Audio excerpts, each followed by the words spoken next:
17ویں تراویح۔ اب تک 1.25 پارے کی ترتیب سے 20 پارے الحمدللہ مکمل ہوئے۔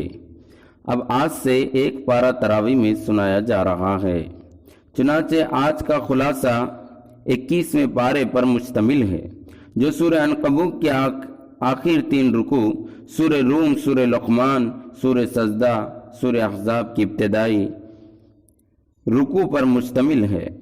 یہ کل 19 رکوع کی تلاوت کی گئی۔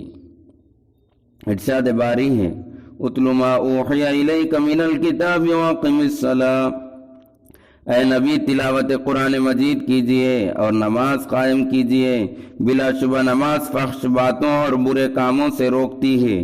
اہل کتاب سے مباحثہ میں خوش اسلوبی اختیار کریں تاکہ آپ کی بات ان کے دل میں اتر جائے، اور ان سے کہیں: اہل کتاب، ہم جس طرح اپنی کتاب پر ایمان رکھتے ہیں اسی طرح تمہاری کتابوں پر بھی ایمان رکھتے ہیں۔ ہمارا تمہارا معبود ایک ہی ہے۔ اے نبی، آپ تو پڑھے لکھے نہیں ہیں، پھر یہ لوگ شک میں پڑے ہوئے ہیں۔ قرآن مجید آپ خود تصنیف کر لیا۔ قرآن تو وحی کے ذریعے اللہ تعالیٰ کی نازل کی ہوئی کتاب ہے۔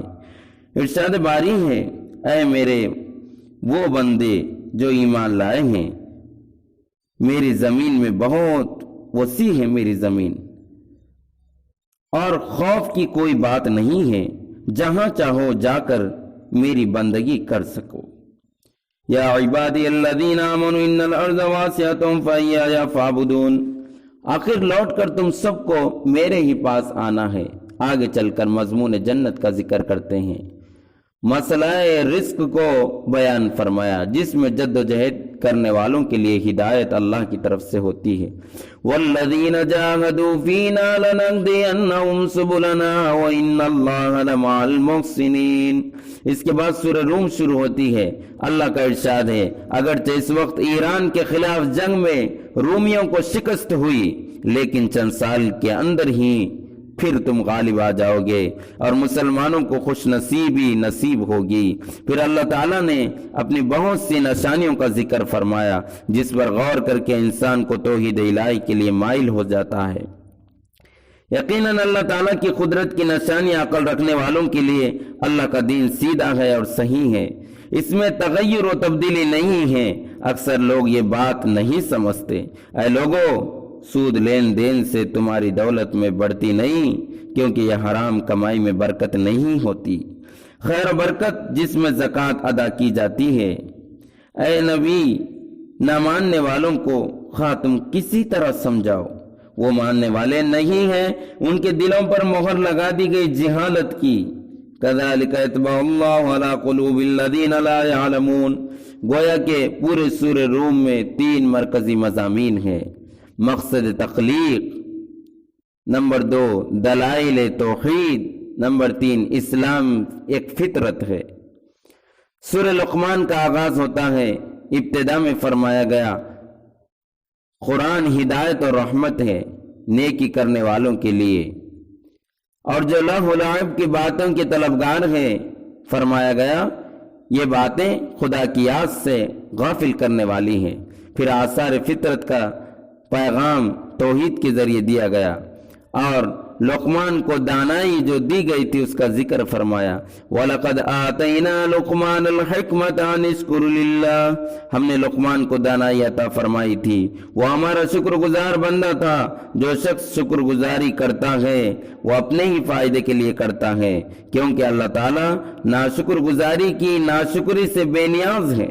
اے لوگو، اللہ کے غضب سے بچو، روز حساب سے ڈرو۔ جب کوئی باپ اپنے بیٹے کی مدد نہیں کر سکے گا، غرور کی چال نہ چلو، اور لوگوں سے منہ پھیر کر نفرت سے بات نہ کرو، نرمی سے گفتگو کرو، کیونکہ آواز میں سب سے کراہیت کی آواز گدھے کی ہوتی ہے۔ پھر مخلوق پر اللہ تعالیٰ کے انعامات و احسانات کا ذکر کر کے دوسری مرتبہ توحید کی دعوت دی گئی۔ آخر صورت میں فرمایا گیا قیامت کب آئے گی، اس کا علم اللہ ہی کو ہے، اور وہی اپنے علم کے موافق مہ برساتا ہے۔ وہی جانتا ہے حاملہ کے پیٹ میں لڑکا ہے یا لڑکی ہے، کوئی نہیں جانتا۔ کل کیا عمل کرے گا یہ بھی کوئی شخص نہیں جانتا۔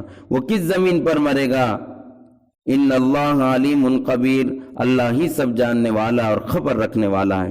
اس کے بعد سورہ سجدہ شروع ہوتی ہے جس میں حقانیت انسان اور شرافت انسان کی خصوصیت بیان کی گئی، قرآن کی حقانیت کا بھی ذکر کیا گیا۔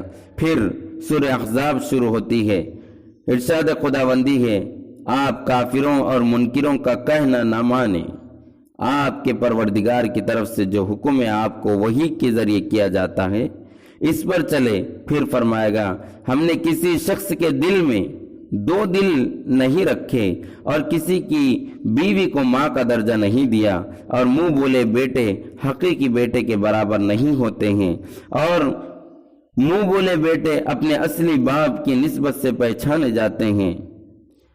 نبی کی بیویاں امت کی ماں ہیں، ان سے نکاح حرام ہے۔ جو شخص جہاد سے ڈر کے اور موت سے ڈر کے بھاگ جاتا ہے وہ ایمان سے خالی ہے۔ اللہ تعالیٰ ان کے اعمال کو ضائع فرما دے گا۔ آخر میں فرمایا گیا اے لوگو، اللہ کے رسول تمہارے لیے بہترین نمونہ ہے، ان کی پیروی کرو۔